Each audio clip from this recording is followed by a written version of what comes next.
ಅವರಿಗೆ ಪುನರ್ವಸತಿನೂ ಆಗಬೇಕು. ಒಂದು ಸಮಯ ನಾವು ಇಲ್ಲೇ ಇರ್ತೇವೆ ಅಂತ ಧೈರ್ಯ ಮಾಡಿದರೆ ಅಲ್ಲೇ ಅವರಿಗೆ ಸಂಪೂರ್ಣ ರಕ್ಷಣೆ ಕೊಡ್ತಕ್ಕಂಥ ಕೆಲಸವನ್ನ ಸರ್ಕಾರ ಮಾಡೋದು. ಸರ್, ಊರಿನವ್ರಿಗಿನ್ನ ಪ್ಲಸ್ ಪಾಯಿಂಟ್ ಅಲ್ಲ ಸರ್, ಅದು ಅವ್ರು ಊರು ಬಿಟ್ಟು ಹೋದ್ಮೇಲೆ ಆಯ್ತಪ್ಪ ಊರೇ ಬಿಟ್ಟು ಹೋದ್ರು ಅಂತ ಹೇಳಿ. ಇಲ್ಲ, ನಾನು ಅದನ್ನು ನಾನು ಒಪ್ಪುತ್ತೇನೆ. ಯಾವಾಗ ಇವ್ರು ಇಲ್ಲ ನಾವು ಇದ್ದೇ ಇರ್ತೀವಿ, ಅಲ್ಲೇ ನಾವು ಜೀವನ ಮಾಡ್ತೀವಿ ಅಂತ ಇವ್ರು ತೀರ್ಮಾನ ತಗೊಂಡ್ರೆ ನಮ್ಮದೇನು ಅಭ್ಯಂತರ ಇಲ್ಲ. ಒಂದು ಸಮಯ ಇಲ್ಲ ಸ್ವಾಮಿ ನಮ್ಮಿಂದ ಆಗೋದಿಲ್ಲ, ನಮಗೆ ದಯವಿಟ್ಟು ನಮ್ಮನ್ನು ಇಲ್ಲಿಂದ ಬಿಟ್ಕೊಟ್ಬಿಡಿ ಅಂತಂದ್ರೆ ನಾವೇನ್ ಮಾಡಕ್ಕೆ? ಅದನ್ನ ಯಾರು ಮಾಡಿಸ್ಬೇಕು ಸರ್? ಭಯದ ವಾತಾವರಣ ಅಲ್ಲಲ್ಲ ಹೋಗ್ಲ. ಅದಕ್ಕೆ ಕಾನೂನು ಕ್ರಮವೇ ಮುಖ್ಯ.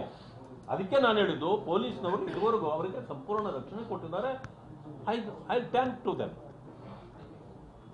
ಅದನ್ನೇ ನಾನು ಹೇಳಿದ್ದು. ಅದರಿಂದ ಎಲ್ಲದಕ್ಕೂ ನಾವು ರಾಜಕೀಯನೇ ಮಾಡೋದು, ಆಪಾದನೆನೇ ಮಾಡೋದು ಅದು ಸೂಕ್ತವಾದ ಮಾರ್ಗ ಅಲ್ಲ. ಯಾಕಂತಂದ್ರೆ ನಾವು ಬರೀ ಟೀಕೆಗಳಲ್ಲಿ ಉತ್ತರ ಕಂಡುಹಿಡಿಯಕ್ಕಾಗೋದಿಲ್ಲ, ರಕ್ಷಣೆ ಅದರಲ್ಲಿ ಸಿಗೋದಿಲ್ಲ. ಆದರೆ ಸರ್ಕಾರಗಳು, ಆಡಳಿತ ಮಾಡೋ ಸರ್ಕಾರಗಳಿಗೆ ನಾವು ಬಿಸಿ ಮುಟ್ಟಿಸಲೇಬೇಕು. ಯಾಕಂತಂದ್ರೆ ಸಾಂದರ್ಭಿಕವಾದ ತೀರ್ಮಾನಗಳನ್ನು ಸರ್ಕಾರಗಳು ತೆಗೆದುಕೊಳ್ಬೇಕು. ಅದು